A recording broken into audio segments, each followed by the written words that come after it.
I take our viewers now to some live pictures from Beijing, where the president's motorcade is arriving at the airport. Air Force One is on the tarmac. The red carpet has been rolled out. We've seen that in just the past couple of minutes. There also appears to be quite a significant crew waiting to send off the president. Beijing also keeping up this ceremony and this pomp and circumstance all the way through the state visit, right until the door of Air Force One closes, as it appears. This is the president's vehicle right now, the Beast, coming up to Air Force One. We have already seen Secret Service members as well throughout the day. Several members of the president's delegation have been boarding Air Force One, getting ready to head back to Washington, D.C. This was a whirlwind visit for the U.S. president. He spent just about 36 hours in the Chinese capital with a delegation of business leaders. He, of course, had some significant meetings with Chinese President Xi Jinping. It was President Trump's first visit to China since 2017 during his first term. That was also the last time a U.S. president visited China.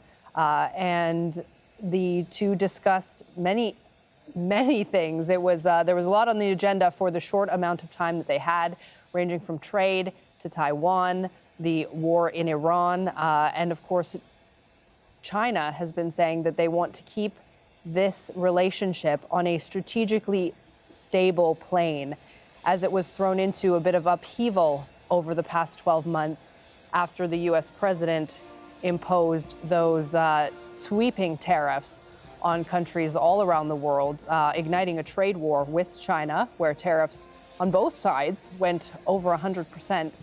You can now see the the U.S. president, Donald Trump, getting out of his car and headed towards Air Force One as this crew awaits to send him off.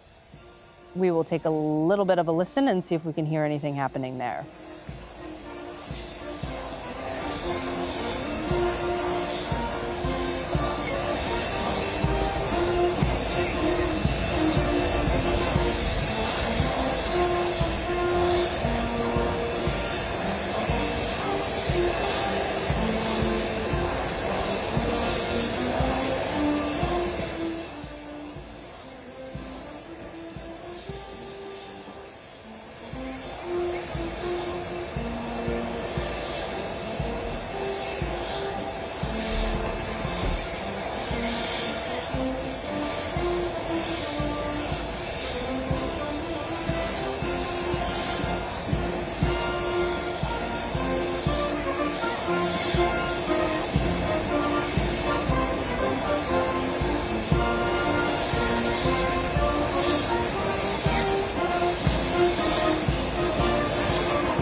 All right, you are watching the U.S. President, Donald Trump, on the red carpet in front of Air Force One as he prepares to leave Beijing after a whirlwind visit and go back to Washington, D.C. He's shaking hands before he goes on. He stopped and paused in front of the people waving Chinese and American flags there.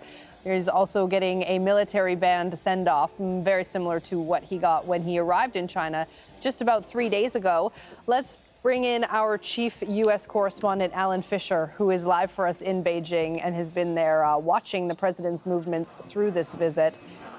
Alan, as the president makes his way up the stairs, what do you think is going to be the highlights of the trip for this administration? Will the president feel like he got everything he came here for in this short period of time?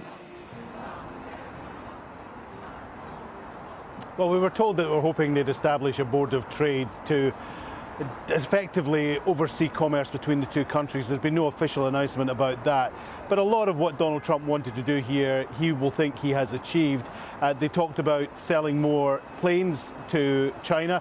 Boeing are, according to Donald Trump, leaving with an order for 200 jets. They talked about selling more agricultural produce to China. They're talking about double-digit in the billions of sales over the next 3 years. So that would be a success for Donald Trump, protecting the agriculture industry in the United States. And he also says that there has been progress with the idea of China opening up its markets, 1.4 billion consumers. Remember, 2 American companies. That's why so many American companies were on the trip here with Donald Trump. So he will go back thinking that that has been a pretty successful visit.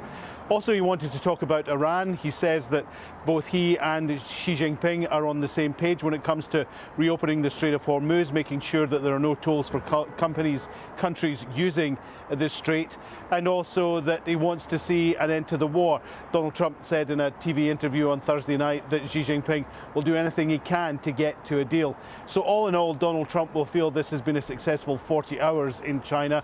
But remember, this is just the first of 3 more meetings that the leaders will have, 2 at summits later in the year, and then, of course, a state visit by Xi Jinping to Washington in September.